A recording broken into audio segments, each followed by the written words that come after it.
আজকে আমার সমাজে বিরাট বিরাট নেতা সাজে, নামাজ পড়ে না। কথা বলেন ঠিক না ঠিক? এমন মুফতি সাহেব আছে, যেই মুফতি সাহেব জাতীয় সংসদে বক্তৃতা করে, ওর কথা সমাজে চলে, আলেমদের কথা সমাজে চলে না। আজকে কুষ্টিয়ার এক নেতা বলেছে, আজকেও জাতীয় সংসদে গতকালকের বক্তৃতা তার শুনেছি, গতকালকের বক্তৃতায় তিনি বলেছেন যতগুলো হুজুর জেলখানায় আছে ওনারা একটাও আলেম না। হ্যাঁ, আলেম ওনারা না, আপনাদের ভাষায় আলেম হইল মমতাজ খাতুন। আল্লামা সাইদি আলেম নয়, মামুনুল হক আলেম না, কাজী মোহাম্মদ ইব্রাহিম আলেম ছিল না, আমির হামজা আলেম ছিল না। আলেম হচ্ছে ওই কুষ্টিয়ার অবৈধ ভাইয়ের অবৈধ সন্তানটি। এর মতন মানুষদেরকে আল্লাহ জুতা পিটা করে বিদায় করবে। আমাদের দেশে এক লোক বলেছিল হুজুররা সব কুকুরের বাচ্চা। কুষ্টিয়ার যে নেতা কালকে বলেছেন যে যারা জেলখানা আছে তারা আলেম না, আমি আপনার জন্য একটা বাণী উচ্চারণ করে যাচ্ছি, আল্লাহর কসম বাংলার জমিনে আপনার জানাজা হবে না। আর জানাজা যদিও হয়, কোন হুজুর জানাজা পড়াবে না, তোমার জানাজা ইমামতি করবে কোন কৃষ্ণ বাবু, রাম বাবু, দাদা বাবু ছাড়া কোন আলেম তোমার নামাজ ইমামতি করবে না। গতকাল আমি সিলেটে প্রোগ্রাম করেছি, সিলেট থেকে প্রোগ্রাম করে এখানে এসেছি।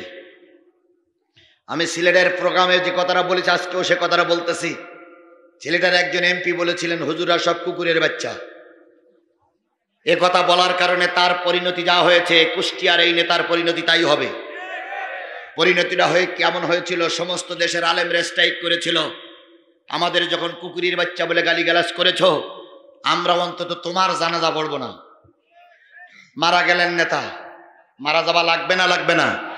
নেতা মারা গেছেন, পাশের মসজিদের ইমাম সাহেবকে ডাকা হল, হুজুর নেতা মারা গেছে। হুজুর তখন তড়িঘড়িতে মোটরসাইকেল স্টার্ট দিয়ে পিক আপ জোরে দিয়েই চলে যাচ্ছে। তো কিছুক্ষণ পরে বললেন হুজুর কোথায়? কয় আমার দাদি শাশুড়ি নেই। পাশের ইমামকে বলা হলে তিনি বলেন আমি বউনি হাসপাতালে। কোনো লোক জানাজা পড়িনি, কারণ সে হুজুরদের সঙ্গে বিয়াদবি করেছে। কথা বলেন ঠিক না বেঠিক? অবশেষে কোন হুজুর যখন পাওয়া গেল না, কেন্দ্রিক গায়ে লাশ দিয়ে যখন পড়ে আছে, তখন সবাই মিলে আলোচনা করতেছিল হুজুর ছাড়া জানাজা কে পড়াবে? ওসি সাহেব পড়াবে না, এসপি সাহেব পড়াবে না, ডিসি সাহেব পড়াবে না, চেয়ারম্যান মেম্বাররা পড়াতে যায় না, তাহলে কে পড়াবে? হুজুর খোঁজো, হুজুর খোঁজো। হঠাৎ করে দেখে রিক্সায় এক হুজুর যাচ্ছে, ইয়া বড় পাগড়ি, ইয়া বড় দাড়ি, ইয়া বড় জুব্বা, ইয়া বড় চশমা, গড়ে গড়ে মুখরুচি কালা কালা চশমা, কালা চশমা পরে হুজুর যাচ্ছে। জনগণ তারে যেই বলে হুজুর জানাজা উপস্থিত। হুজুর কয় আমি তো মুসাফির এলাকার লোক না। কয় হুজুর মুসাফির হলো জানাজা পড়া যায়, চলেন। বাধ্য হয়ে হুজুর যেয়ে জানাজায় উপস্থিত। জানাজা শেষ করার পরে যখন সবাই তারে ধরা হলো, আপনি জানাজা পড়ালেন, এলাকার কোনো হুজুর পড়ালো না, আপনি আসলেন। হুজুর তখন বলতেছে ভাই আপনারা কেরামান কাতিবিন দেখেছেন কোনদিন? কেরামান কাতিবিন ইয়ালামুনা মা তাফআলুন, সম্মানিত লেখক দেয় কাঁধে বসে বসে লেখে, সে কেরামান কাতিবিন দেখেছেন? হুজুরা বলল না। কয় আমি দেখেছি। কয় কেরকম দেখেন? আমি রিক্সায় বসেছিলাম, এইবার দেখি চারিদিকে কেরামান কাতিবিন সব ঘুরতেছে। ও নামেন জানাজা পড়েন, নামেন জানাজা পড়েন, নামেন জানাজা পড়েন, নামেন জানাজা পড়েন। বাধ্য হয়ে জানাজা পড়েছি। তবে একটা জিনিস, আমি বাড়িতে উজু করে বাহির হইল, আর আমি যে উজু করবো সে উজু করার সময় ওরা দেয়নি, তার আগেই জানাজা শেষ হয়ে গেছে। দাঁত মিসকাই হেসেন না, শিক্ষা নাও। আলেমদের কথা শুনি চুলকানি বাড়ে। আমি আসার আগে ষড়যন্ত্র করো মাহফিল বন্ধ করে দেওয়ার জন্য, জিহাদির কথা শুনি পেতাব তাকাবে। আল্লাহর কসম, যদিও আলেম দিয়ে জানাজা হয়, উজু ছাড়াই জানাজা হবে। এই সমাজ সরকার কোরআনের বিপক্ষে নয়, এটা আমরা মানি, কিন্তু সরকারের কিছু দালাল আছে এরা কোরআনের বিপক্ষে। বিবর্তনবাদ। মানুষ এসেছে বানরের থেকে। এই যে বানরের থেকে বইটা সর্বপ্রথম প্রধানমন্ত্রীকে পড়িয়ে শোনানো হয়েছে। প্রধানমন্ত্রী অনুমতি না দিলে এই বই ক্লাসে ঢুকেনি। তাহলে আজকে প্রধানমন্ত্রী এটা জানে না, এ কথা তো আমরা মেনে নিতে পারি না। প্রধানমন্ত্রীর জানানোর পরেই তো বইটা ক্লাসে এসেছে। হয়তো প্রধানমন্ত্রী অন্তরের কান দিয়ে শুনেননি, হয়তো তিনি ব্যস্ততা থাকার কারণে এইটা গবেষণা করার সুযোগ পাননি। এখন যখন আলোচনা হচ্ছে, প্রধানমন্ত্রীর কাছে অনুরোধ, বগুড়ার এই মুসলমানদের নিয়ে দয়া করে আপনি বইটা নিয়ে চিন্তা করুন। এরকম মানুষ বানরের থেকে এসেছে। হিন্দুদের নাম কাম হচ্ছে, মুসলমানদের নাম উঠে যাবে মুসলমানদের দেশে। এরকম পাঠ্য পুস্তক আমরা আমাদের বাচ্চাদের শিখাতে চাই না। যে শিক্ষামন্ত্রীরা চালু করেছে ওরে বরখাস্ত করুন। যে সচিব এই বইটা নিয়ে আসছে ওরে বরখাস্ত করুন। তাহলে বুঝবা আপনিও কোরআনের পক্ষে। আর যদি না করেন তাহলে বুঝবা আপনারা যা বলতেছেন মুখের কথা, অন্তরে অন্তরে দাদা বাবু চাচা চাচি খালা খালু সবই ঠিক আছে। আল্লাহ আমাদের বোঝার তৌফিক দিক। আরো জোরে বলেন আমিন। সুন্নাত মান কদ আরসালনা ক্বাবলাকা মির রুসুলিনা ওয়ালা তাজিদু লিসুন্নাতিনা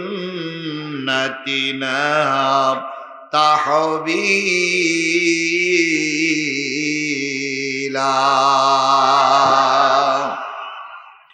সুন্নাত মানে হলো নিয়ম। ও নবী, আমি আপনার উপর একটা নিয়ম চালু করে দিলাম। মান কদ আরসালনা ক্বাবলাকা মির রুসুলিনা, এ নিয়ম শুধু আপনার জন্য নয়, আপনার পূর্ববর্তী উম্মতের জন্য এই নিয়ম চালু ছিল। যারা এই নিয়ম চালু করতে যে বাধা বিঘ্ন সৃষ্টি করবে তাদেরকে বলে দিও এটা নতুন নিয়ম নয়, এই নিয়মটা অনেক আগের থেকে সবার বেলায় চালু ছিল। নিয়মটা কি?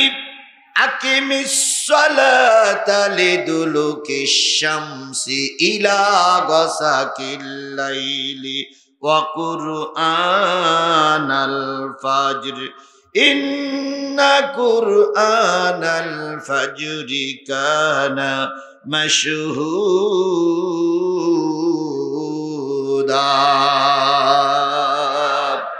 সুতরাং আপনি যখন সূর্য ঢলে পড়বে, পশ্চিম আকাশে সূর্য ঢলে পড়বে, তখন আপনি সালাত শুরু করুন। ইলা গাসাকিল লাইলি, রাত পর্যন্ত সালাত আদায় করুন। কুরআনাল ফাজরি, ফজরে কোরআন তেলাওয়াত করুন। ইন্না কুরআনাল ফাজরি কানা মাশহুদা, আর জেনে নিও ফজরের কোরআন তেলাওয়াত তোমাদের জন্য সাক্ষী হবে। আল্লাহ বললেন, নবী নিয়ম একটা চালু করে দিলাম। এ নিয়ম শুধু তোমার বেলায় ছিল না, আগের নবীদের বেলায়ও। তাহলে বোঝা গেল নামাজ শুধু আমাদের জন্য নয়, সালাত শুধু আমাদের জন্য নয়, আগের লোকদের জন্য সালাত ছিল। কুতিবা আলাইকুমুস সিয়াম কামা কুতিবা আলাল্লাযীনা মিন ক্বাবলিকুম, রোজা তোমাদের জন্য ফরজ করা হয়েছে, পূর্ববর্তীদের জন্য ফরজ ছিল। আকিমিস সালাতা সুন্নাত মান কদ আরসালনা ক্বাবলাকা মির রাসূলিনা, পূর্ববর্তী নবীদের বেলায় যে নিয়ম ছিল সেই নিয়ম তোমার বেলায় চালু করে দিলাম। তার মানে আগের নবীরাও নামাজি ছিল। সব নবীদের দুটো আমল করতে হয়েছে। কয়টা? একটা হলো কোন নবী বেনামাজি ছিল না, সব নবীরা কি ছিল? নামাজি। আর কোন নবীর মুখে দাড়ি শূন্য ছিল না, সব নবীরাই দাড়ি রেখেছে, কোন নবী দাড়িতে খুল লাগায়নি। সব নবীদের দুইটা কাজ ছিল, একটা হলো নবীরা ছিল কি? নামাজি, আর নবীরা ছিল দাড়িওয়ালা। আল্লাযী আরসালাহু বিল হাক্কি বাশীরান ওয়া নাযীরা وداعيا إلى الله بإذنه وسراجا منيرا فقد قال الله تعالى في كلامه المجيد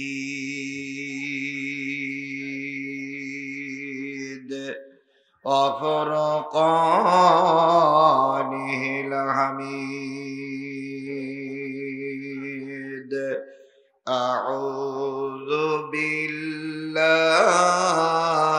من الشيطان الرجيم بسم الله الرحمن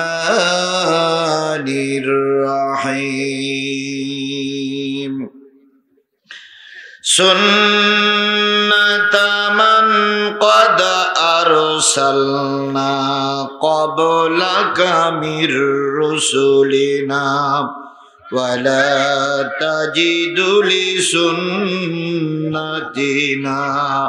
تحويلا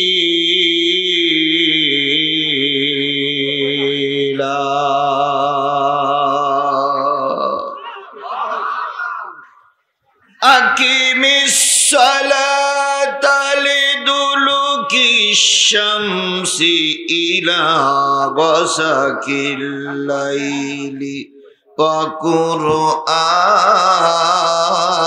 الفجر إن قرآن الفجر كان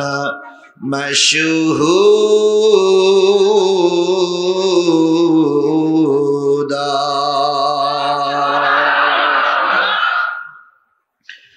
ومن الليل فتهجد به نافلة لك عسى أن يبعثك ربك مقاما محمودا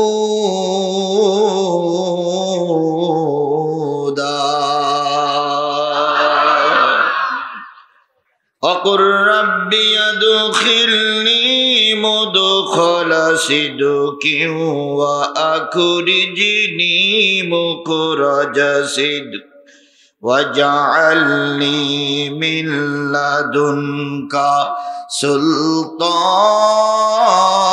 سلطانا نصيرا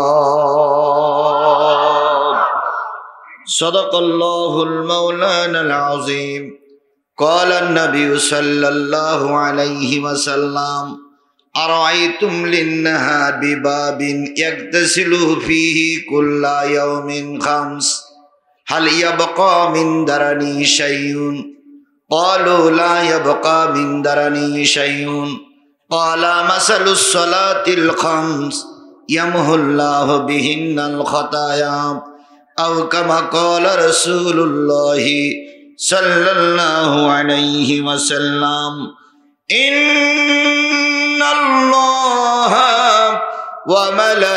وملائكته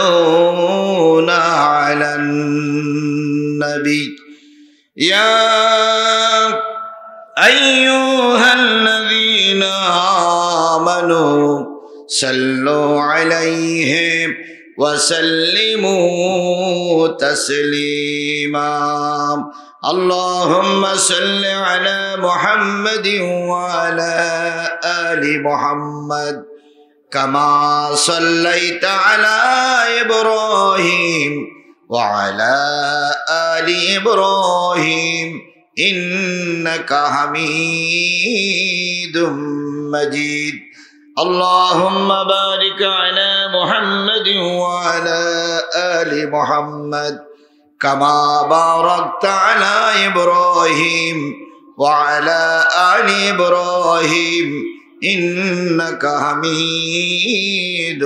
مجيد لا إله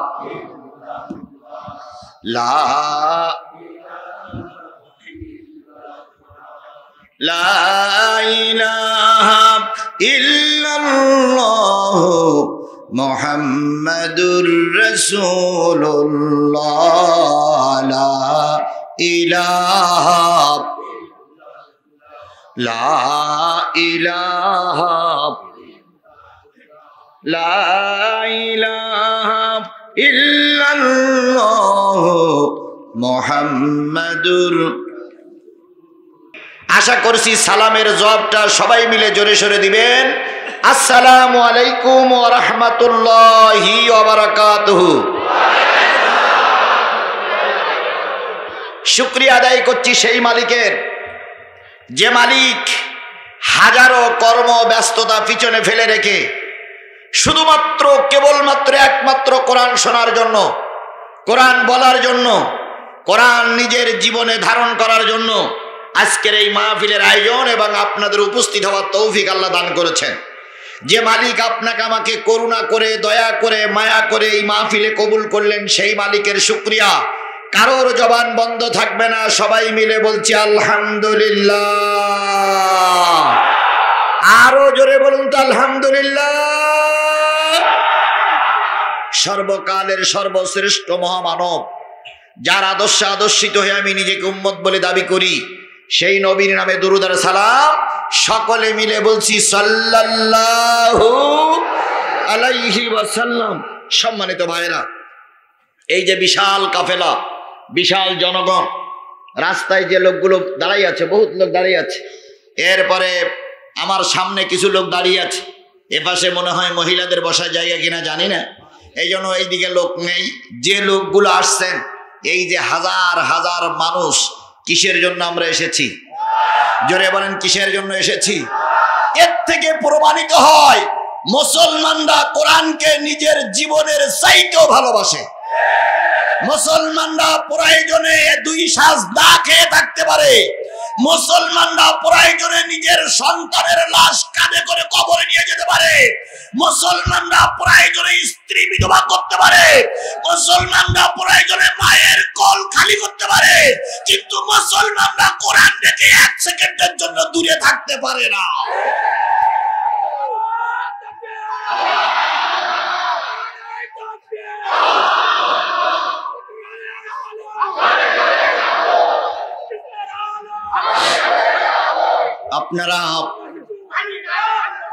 আপনারা আমরা তো সেই মুসলমান, কথা বলেন ঠিক না বেঠিক?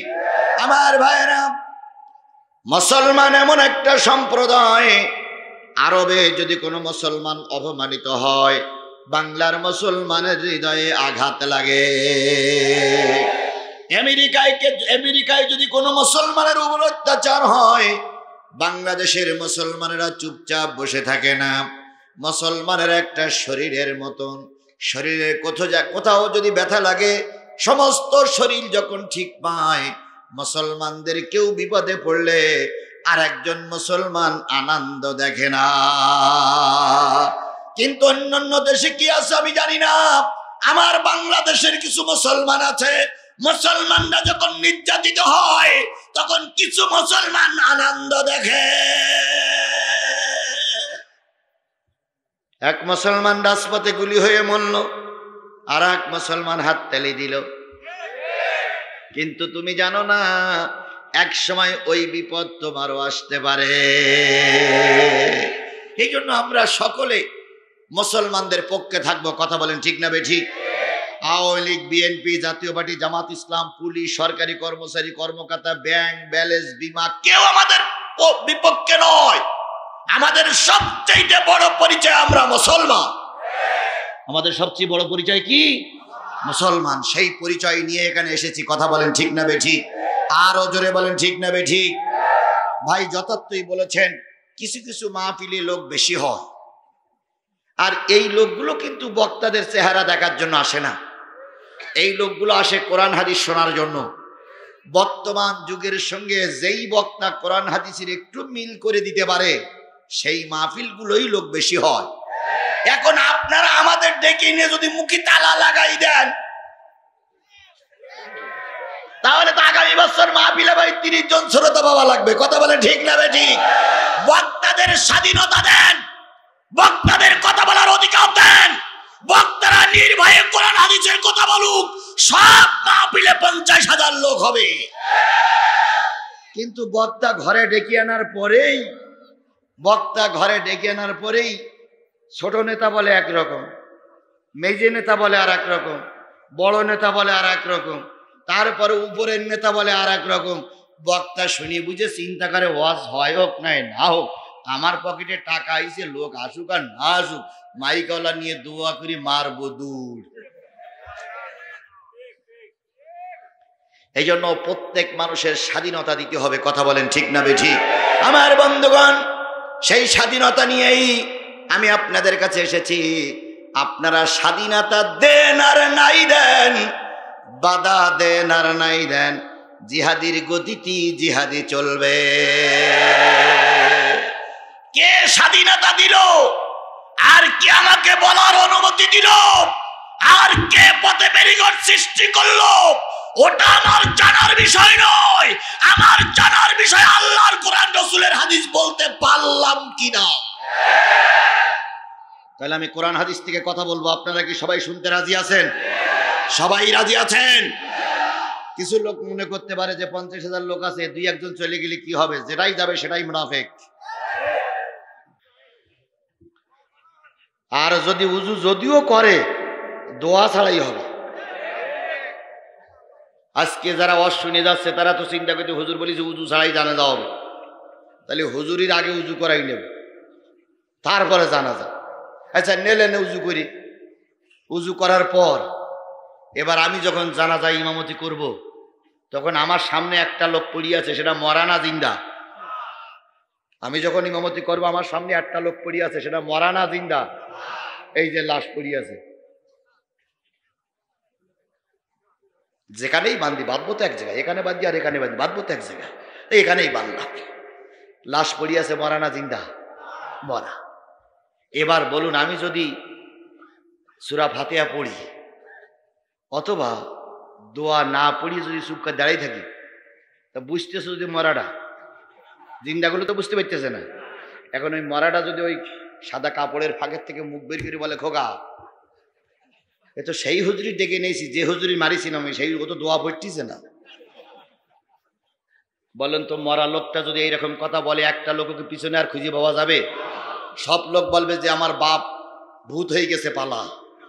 সুতরাং চিন্তা করো না, আজকের ফল পরকালে কাজে লাগবে। এই জন্য আলেমদের বিপক্ষে যেও না। আলেমরা যদি ভালো দোয়া করলে কাজে লাগে, খারাপ দোয়া করলেও কাজে লাগবে। আজকে আলেমদের পিটাও, আলেমদের পিটাচ্ছ, কৈফাত মালিকের কাছে দিতে হবে। যে জিনিসটা বলতেছিলাম, সব নবীদের বেলায় কয়টা নিয়ম ছিল? নবীরা কোনো নবী বেনামাজি ছিল না, আর কোন নবী দাড়িতে খুর লাগাই। এবার আল্লাহ রাসূল বলেছেন, মান তামাসসাকা বিসুন্নতি ইনদা ফাসাদিল উম্মতি ফালাহু আজরুহু মিয়াতিন শাহীদিন।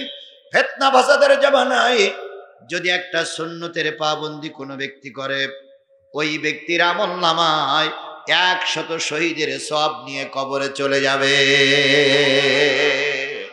আমার দেশের মন্ত্রীদের মুখে দাড়ি থাকে না, প্রায় মন্ত্রী, কথা বলেন ঠিক না বেঠিক? আমার দেশের এমপিরা দাড়ি রাখতে লজ্জাবোধ করে, অথচ ভারতের নরেন্দ্র মোদীর মুখে দাড়ি দেখলে মনে হয় এটা জিবরাইলের ছোট ভাই জান্নাত থেকে পালাইয়ে এসেছে।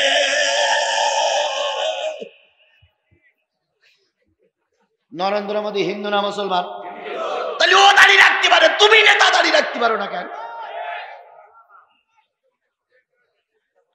তোমার দাড়ি রাখলে কি সমস্যা হয়? দাড়ি রাখলে আর কিছু করা না, গেলে ওই পারের মেয়ে নিয়ে ঘুরঘুর করা যায় না। এই জন্য দাড়ি রাখে না এরা, কথা বলেন ঠিক না বেঠিক? আবার এনারা কয় আমরা কি কোরআন হাদিস জানি না? লাকুম দীনুকুম ওয়ালিয়া দীন, বুখারীর হাদিস।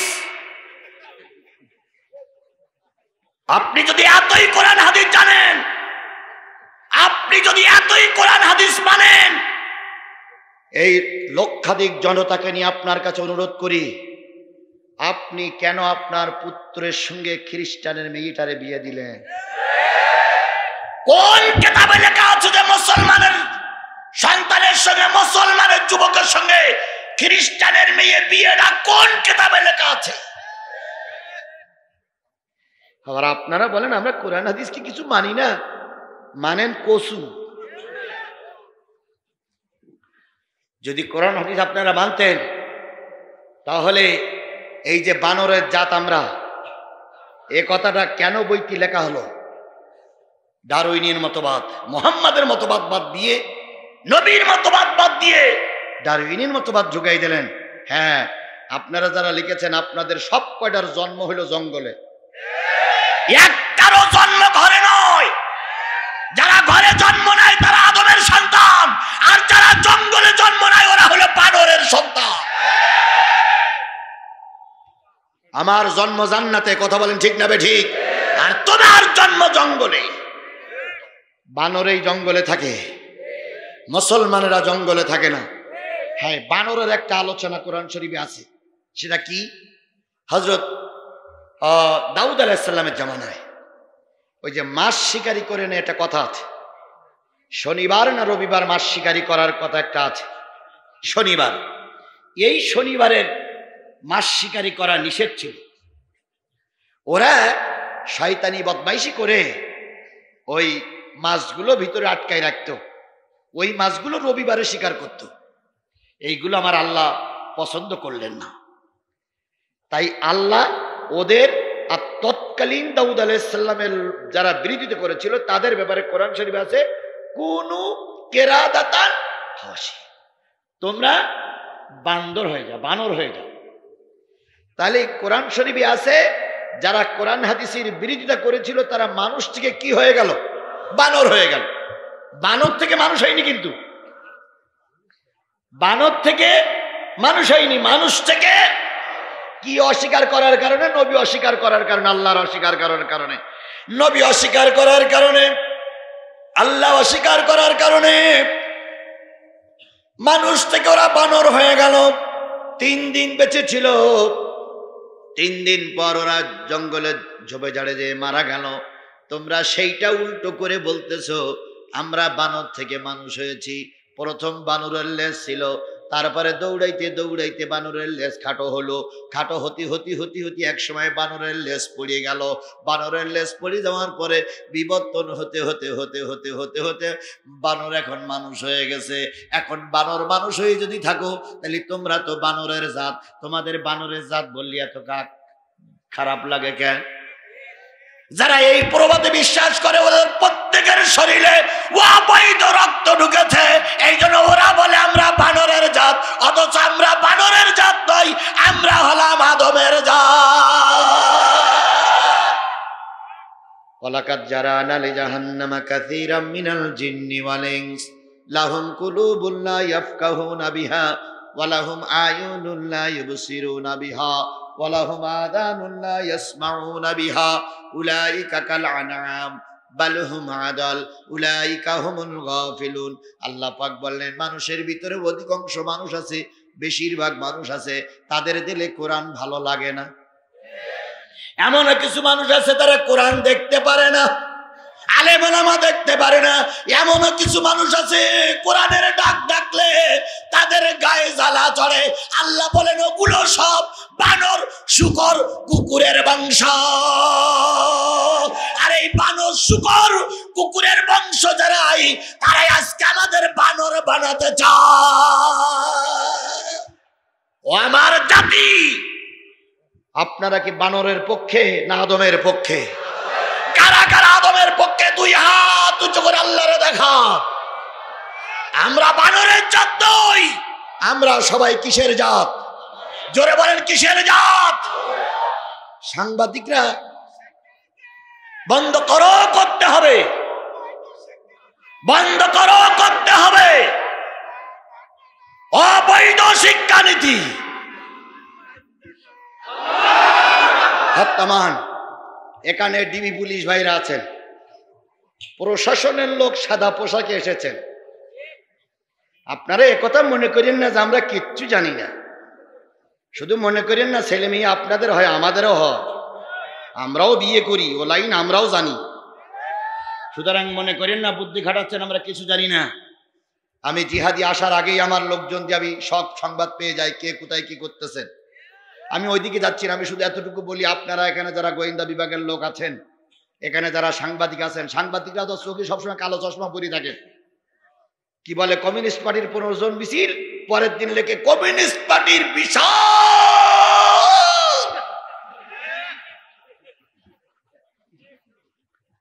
আজ এক বগুড়া মাতাল করি রেখেছে তার আমার কালো না, ওই এক তার আমার কালো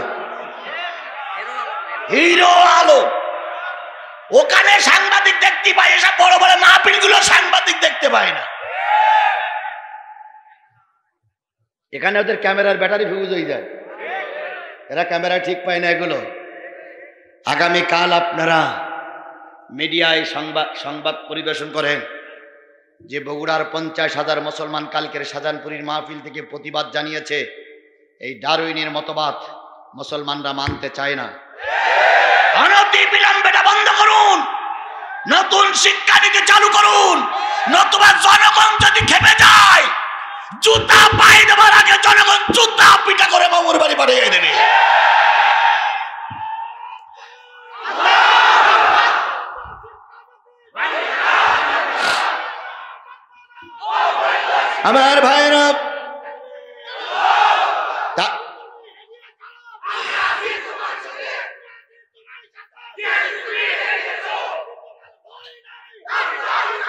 আমার ভাইরা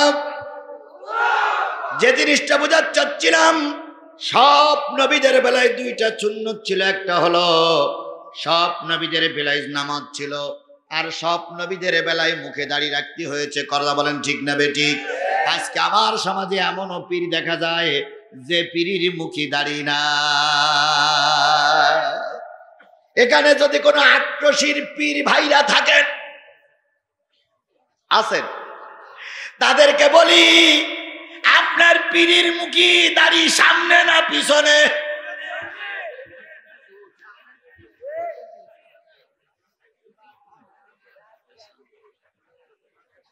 শাহপরান বাবা আমায় পাগল বানাইছে, পাগল বানাইয়া জানি কোথায় লুকাইছে।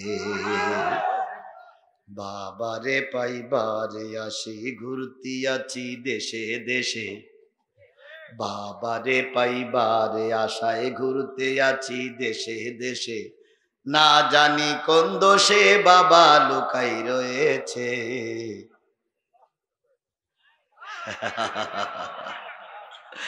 তাহলে বোঝা গেল যদি কোনো পীর সাহেব যদি কেউ সাজতে চায়, ওর মাথা যদি সুন্নতি তরিকা না থাকে, শরীরে বডিতে যদি কোরআন না থাকে, ও পীর নামের শয়তান।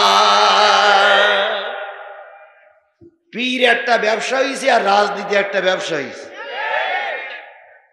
দুটো ব্যবসা জমজমাট ব্যবসা, আর চলতেছেও খুব কায়দায়।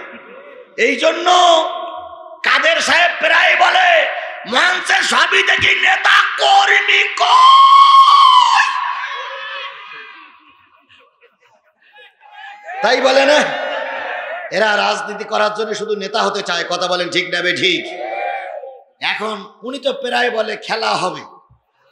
আচ্ছা বন্ধু আপনি বলেন খেলা হবে, তো খেলা করবেন কাদের সাথে? করতে গেলে তো একটা পার্টি লাগে। কথা বলেন ঠিক না ঠিক? আপনারা আমাদের রাস্তায় নামতেই দেন না, খেলা যে করবো আমাদের কেউ আসতেই দেন না, তাহলে খেলাটা হবে কার সঙ্গে? শুধু বলে খেলা হবে।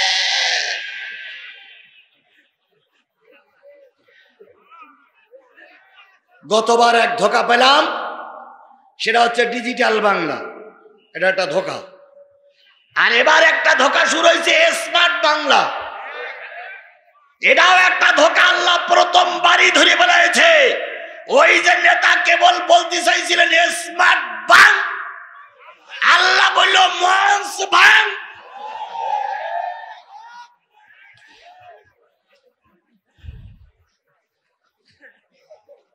যদি মুসলমান হতে চাও কয়েক তো নামাজ পড়া লাগবে। যদি মুসলমান হতে চাও মুখে আল্লাহ রসুলের সুন্নত আনয়ন করা লাগবে। কারণ কোন নবী বেনামাজি ছিল না, আর কোন নবী দাড়ি কাটা ছিল না। আল্লাহ রাব্বুল আলামিন বললেন, নবী মুসাকে নামাজ পড়ার জন্য নির্দেশ করেছিলাম, দাউদকে নামাজ পড়ার জন্য নির্দেশ করেছিলাম, সুলাইমানকে নামাজের জন্য তাগিদ দিয়েছিলাম, ইয়াকুব আলাইহিস সালামকে সালাত আদায় করার জন্য নির্দেশ করেছিলাম, তোমাকেও নির্দেশ করলাম সূর্য যখন পশ্চিম আকাশে ঢলে পড়বে সালাত শুরু করো ইলা গাসাকিল লাইলে, রাত পর্যন্ত। বলুন তো, সূর্য যখন পশ্চিম আকাশে ঢলে পড়ে তখন আমরা কোন সালাতে দাঁড়াই? জোরে বলেন, কোন সালাতে দাঁড়াই? জোহর। এরপরে রাত যখন সূর্য যখন রাত গড়িয়ে যায়, রাত হয়, রাতে আমরা কোন সালাতে দাঁড়াই? এশা। এশা এশা। তাহলে রাতে এশা আর সূর্য ঢলে জোহর, তাহলে জোহর থেকে এশা পর্যন্ত নামাজ সালাত আদায় করো। যদি আল্লাহর এই কোরআনের বিধান চালু থাকতো তাহলে জোহরে নিয়ত করতাম, এশায় সালাম ফিরানো লাগতো। আল্লাহ বলতেছে দুপুর বেলা শুরু করো, আর কোন পর্যন্ত? ইলা গাসাকিল লাইলে, রাত পর্যন্ত। তাহলে এই যদি নামাজ শুরু করতাম তাহলে জোহরে নিয়ত আর এশায় শেষ। কেটা কেটা পড়তেন? হাত তোলেন তো। আমিও পড়তাম না, কারণ এটা কি সম্ভব? কোন মানুষের পক্ষে সম্ভব যে জোহরে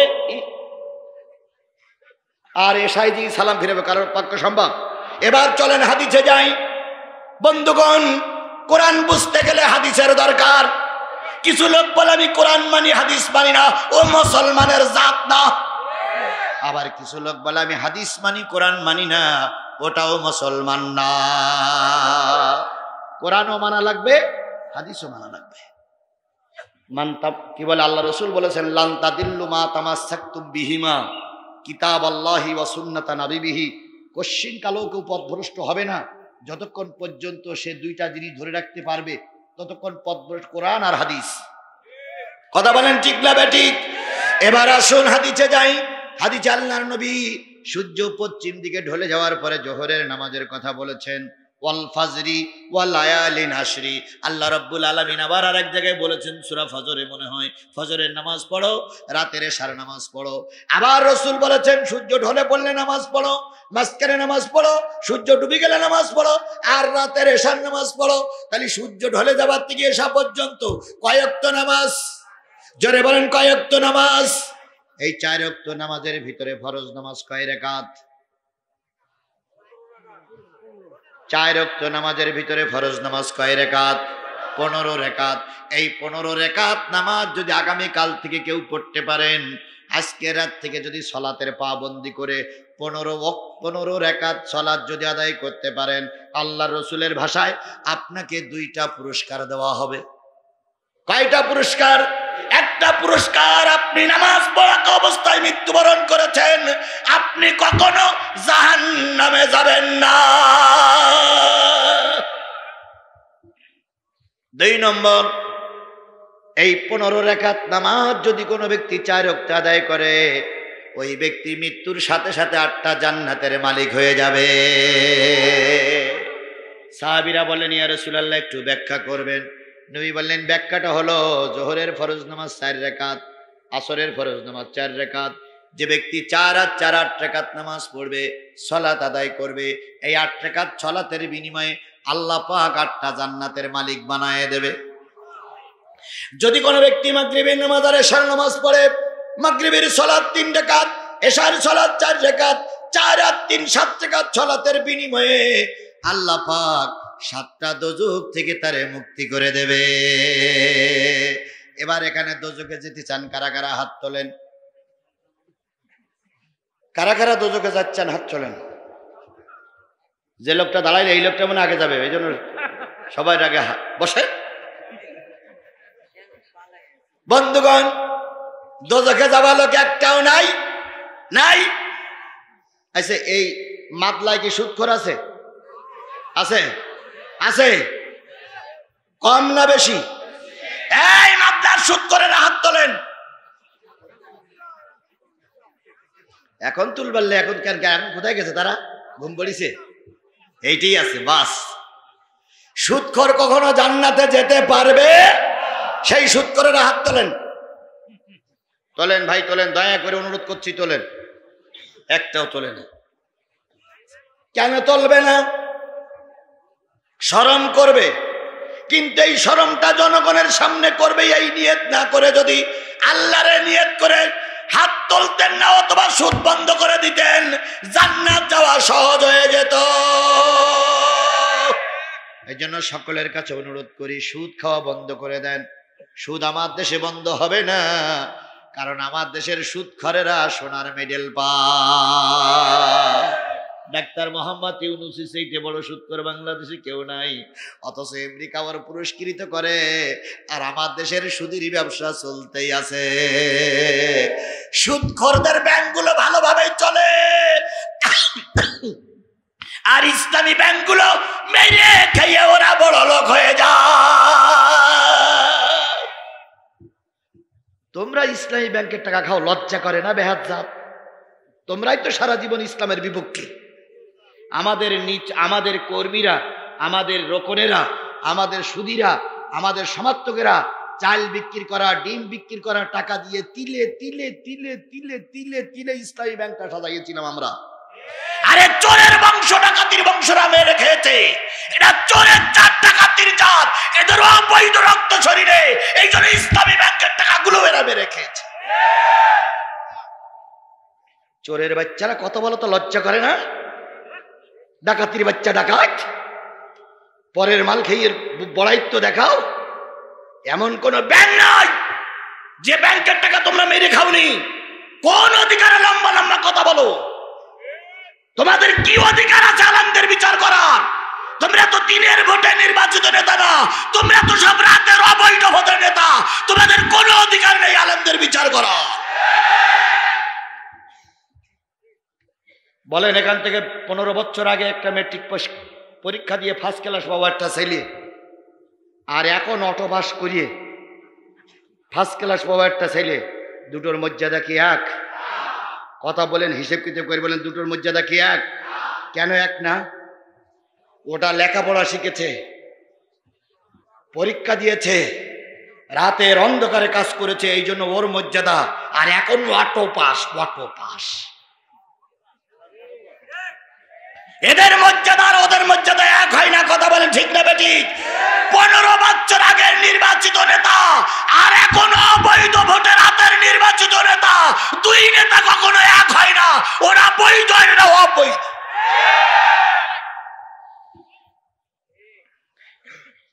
এখন কি কায়দা কয় ফার্স্ট ডিভিশনে মেট্রিক পাস, কয় কি পরীক্ষা দিলি, কয় অটো পাস।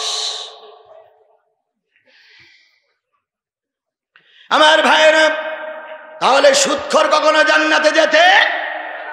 এই জন্য আজকে অনুরোধ করে গেলাম, সুদ খাওয়া বন্ধ করো। তাহলে 4 ওয়াক্ত সালাতের ভিতরে পুরস্কার পাইলেন কয়টা? 2টা। একটা হলো জাহান্নামের দরজা বন্ধ হয়ে গেল, জান্নাতের দরজা খোলা হলো। এবার আমরা এখান থেকে আজকে নিয়ত করতেছি, সবাই নামাজ পড়বো, সালাত আদায় করব।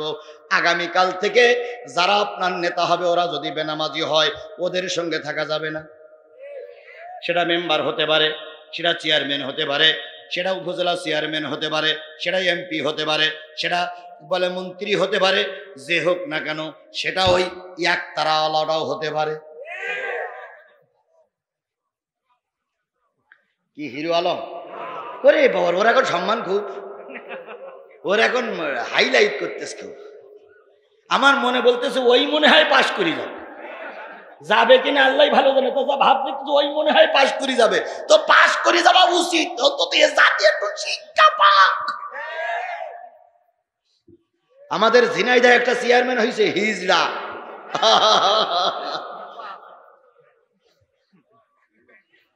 তো হিজড়া যখন চেয়ারম্যান হয়, তখন অন্যান্য চেয়ারম্যানদের একটু তো খারাপ লাগে যে হাই রে, লোক আর খুঁজে পেল না, হিজড়াই চেয়ারম্যান।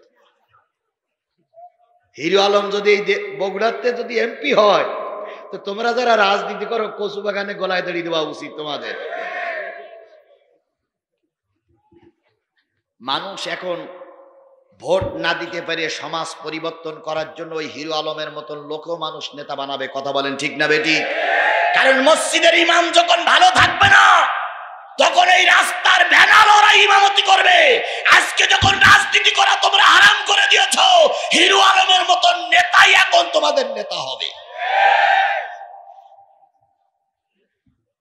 তাই বলে আবার বলতেছি বলে ভোট দিতে, কিন্তু লোক যদি না পানতে উতি মেরিয়ে দেবেন, তাই যা করে। কারণ চোরেদের হাতে দেওয়া চাইতে ওর হাতে দেওয়াই ভালো।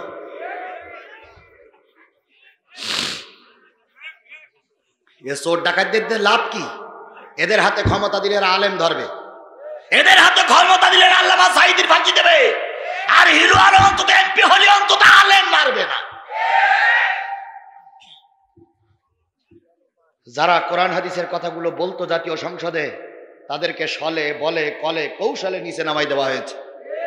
আর মমতাজের মতো নষ্ট ভ্রষ্টা, তারপরে রাস্তার পাশে দেহ ব্যবসা করা নারী, জঙ্গলে বানরের সঙ্গে সবাই দেওয়া নারী, এই নারীরা এখন জাতীয় সংসদ মাতিয়ে রেখেছে, আর আলেমরা এখন জাতীয় সংসদ থেকে দূরে সরে গেছে।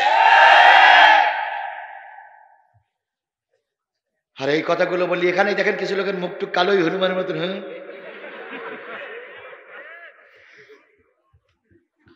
আমাকে জেনে বুঝেই আপনারা দাওয়াত করেছেন, কথা বলেন ঠিক না ঠিক? আমি নতুন এখানে আসিনি, আর নতুন আসলে 30 জনের বেশি লোক হতো না, এরাও ঠিক। এই লোকগুলো এসেছে সব কোরআন হাদিসের কথা, জিহাদির মুখ থেকে কিছু কথা শোনার জন্য। এতই যদি মুখ কালো হয়, এতই যদি মুখ মলিন হয়, এতই যদি খারাপ লাগে, আমারে দাওয়াত করেছো কেন? অন্য হুজুর খুঁজে পাও না? আর যে কটা উঠে যাচ্ছে ওগুলো হলো ময়কার দন্ত নায়িকার ফাইকার কর নম্বর 1।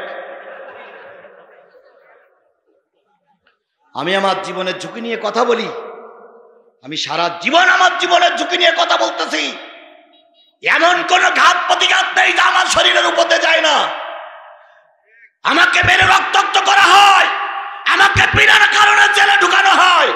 আমি জীবনের ঝুঁকি নিয়ে আপনাদের সামনে এসে কথা বলি, আর আপনারা আমার ময়দানে ফেলাই রেখে টুকটাক করে চলে যান। মুনাফিক নাম্বার 1। স্ত্রীর কাছে যাওয়ার আগে আল্লাহ পাক মৃত্যুবরণ করাই দিতে পারে। 1 মিনিটের নাই ভরসা, সাঙ্গ হবে রং তামাশা। হতে পারে না, হতে পারে না। বাইতুল মুকাররমের সামনে সমাবেশ হচ্ছে, হুজুর ধর, হুজুর মাপ, জামাত ধর, শিবির ধর, দইরা দইরা নাস্তা কর।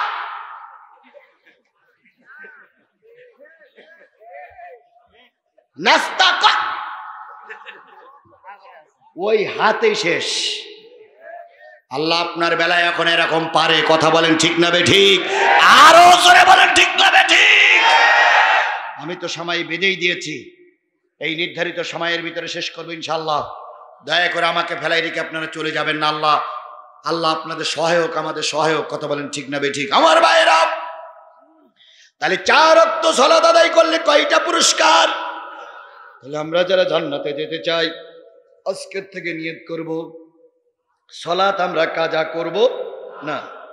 এবার বাকি আছে একটা সালাত, একটা ওয়াক্ত, সে ওয়াক্তটার নাম কি? ওয়া কুরআনাল ফাজর, ইন্না কুরআনাল ফাজরি কানা মাশহুদা।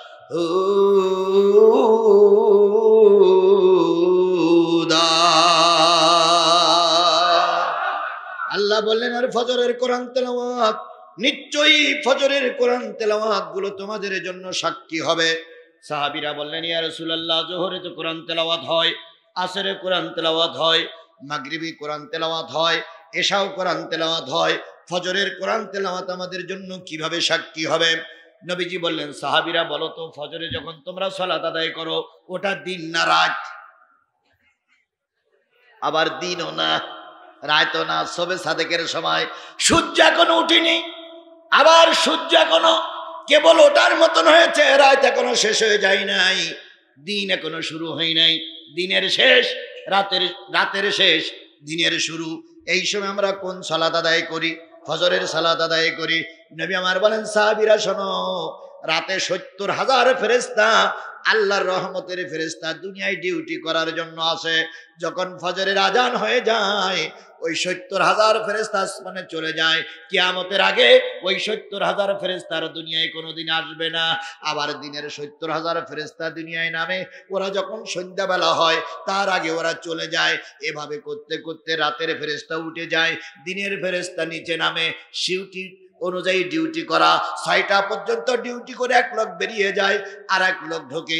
এই যে 2 লোক ঢোকে, 1 লোক বেরিয়ে গেল, 1 লোক ঢুকলো, 1 ফেরেশতা চলে গেল, আর 1 ফেরেশতা ঢুকলো। এই 2 ফেরেশতা দেখে গেল তোমরা মসজিদে নামাজ আদায় করতেছো, সালাত আদায় করতেছো। এই 70 1,40,000 ফেরেশতা কিয়ামতের দিন সাক্ষী দেবে, আল্লাহ শাহজাহানপুরীর মুসলমানেরা নামাজি। এই জন্য ফজরের সালাতে যারা কোরআন তেলাওয়াত করবে, যারা চুপচাপ দাঁড়িয়ে দাঁড়িয়ে বসে বসে শুনবে, ওদের ওই কোরআন তেলাওয়াত গুলো ফেরেশতারা সাক্ষী হয়ে কিয়ামতের দিন দাঁড়ায় যাবে। তাহলে ফজরের সালাতে যদি আপনি কোরআন তেলাওয়াতে দাঁড়িয়ে যান, তাহলে দৈনিক কয় লক্ষ ফেরেশতা আপনার পক্ষে সাক্ষী দেবে? 1,40,000। রাতের 70,000 আর দিনে 70,000, 1,40,000 ফেরেশতা সাক্ষী দেবে আপনি নামাজি, আপনি সালাত আদায়কারী কারিনী। 1,40,000 ফেরেশতা সাক্ষী নিয়ে চলে গেল। আল্লাহ রাসূল বলেছেন কিয়ামতের আগে ওই ফেরেশতারা আর একটা বারের জন্য দুনিয়ায় আসবে না।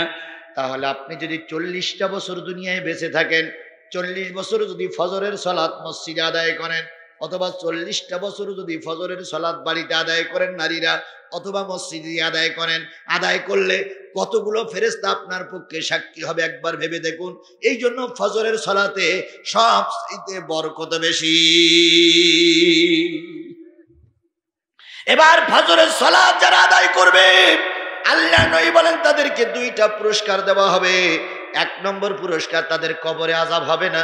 2 নম্বর পুরস্কার, ফজরের সালাত আদায়কারী কারিনী তারা কখনো বেঈমান হয়ে মারা যাবে না, ঈমান নিয়ে মরবে। তাহলে 5 ওয়াক্ত সালাত পড়েছেন সব নবীরা, 5 ওয়াক্ত সালাত আদায় করেছেন আবার নবী। 5 ওয়াক্ত সালাত আমাদেরও আদায় করতে হবে, 1 নম্বর কাজ। রাজি আছেন আপনারা? রাজি আছেন আপনারা? আজকের ওয়াজের পরের থেকে যদি ওয়াজ আর শোনা নাও হয়, তবুও নিয়ত করতে হবে আমরা আগামীকাল থেকে আর 5 ওয়াক্ত নামাজ কাজা করব। ওয়া মিনাল লাইলি ফাতাহাজ্জাত বিহি নাফিলাতাল লাক আসা আইয়াবআসাকা রাব্বুকা মাকামাম মাহমুদা।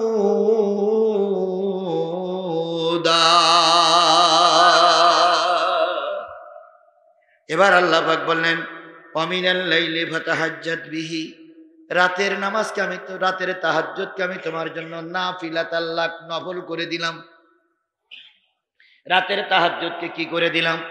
নফল করে দিলাম। যদি এই নফল তুমি আদায় করো, আসা আইয়াবআসাকা রাব্বুকা মাকামাম মাহমুদা, আশা করা যায় রাতের বেলায় তাহাজ্জুদের নামাজ যদি তুমি পড়ো, তোমাকে আল্লাহ মাকামে মাহমুদ দান করবে। 5 ওয়াক্ত নামাজ হলো কম্পালসারি সাবজেক্ট, এটা আল্লাহর নির্ধারিত।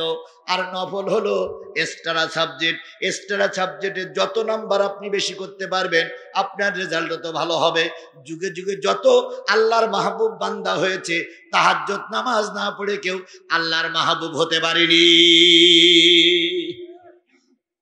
এই জন্য তাহাজ্জুদ নফল, যে যা পারেন তাহাজ্জুদ আদায় করবেন। তাহাজ্জুদ নফল, তাহাজ্জুদ আল্লাহর সন্তুষ্টি অর্জন করা যায়, তাহাজ্জুদে আল্লাহর সঙ্গে দেখা করা যায়, কথা বলা যায়। আল্লাহ রাসূল বলেছেন আইনানে লান তামাসসুহুমুন নার, আইনুন বাকাত ফি খাশিয়াতিল্লাহ ওয়া আইনুন বাতাত তাহরিসু ফি সাবিলিল্লাহ। 2টা চোখ কখনো জাহান্নামে যাবে না।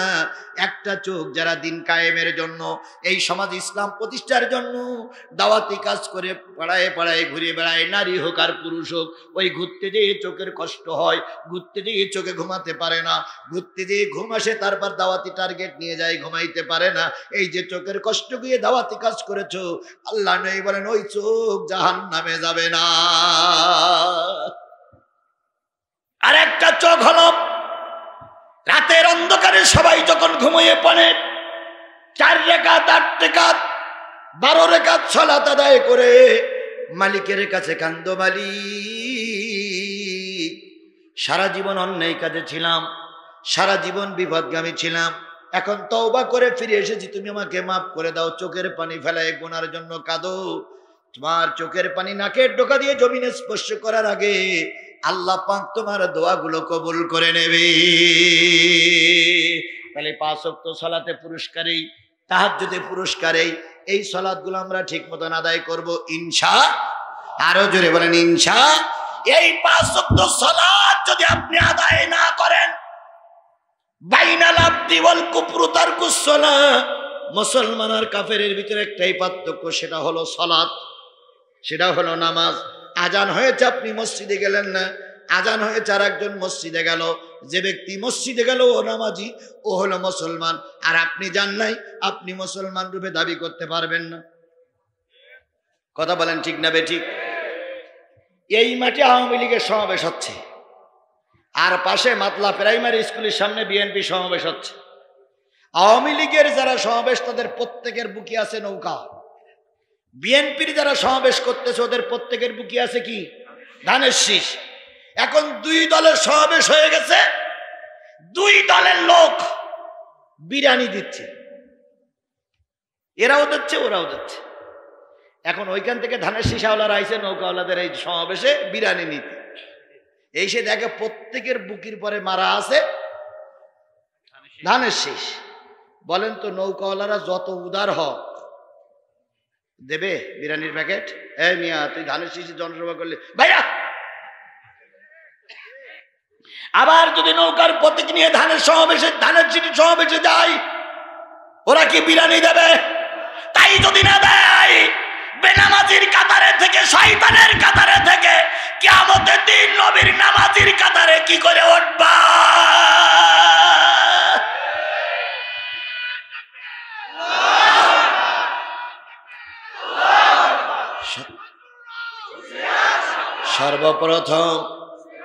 সর্বপ্রথম যারা জান্নাতে যাবে তারা হলো কি? নামাজি।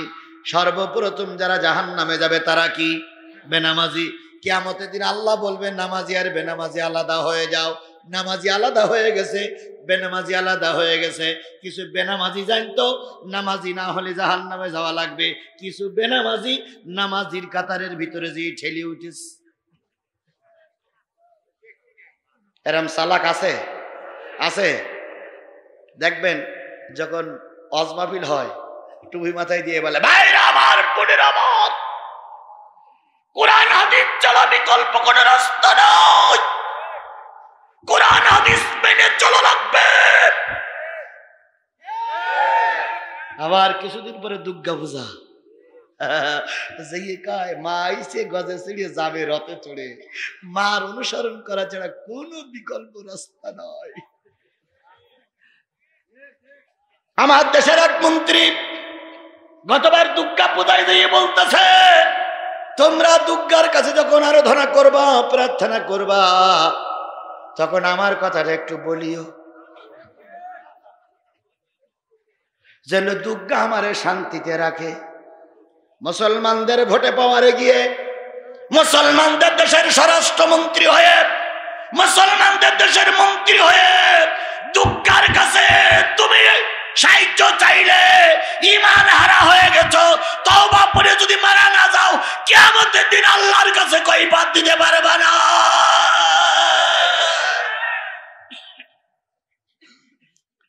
দুর্গা পূজা যারা করে তারা আমাদের স্বদেশীয় হিন্দু ভাই, সনাতন ধর্মের লোক। কথা বলেন ঠিক না বেঠিক? ওরা আমাদের ভাই, ওদের ধর্মে আমরা কোনো বাধা দেব না। আবার ওদেরকে বলি তোমরাও আমাদের ধর্মে কোনো বাধা দিও না।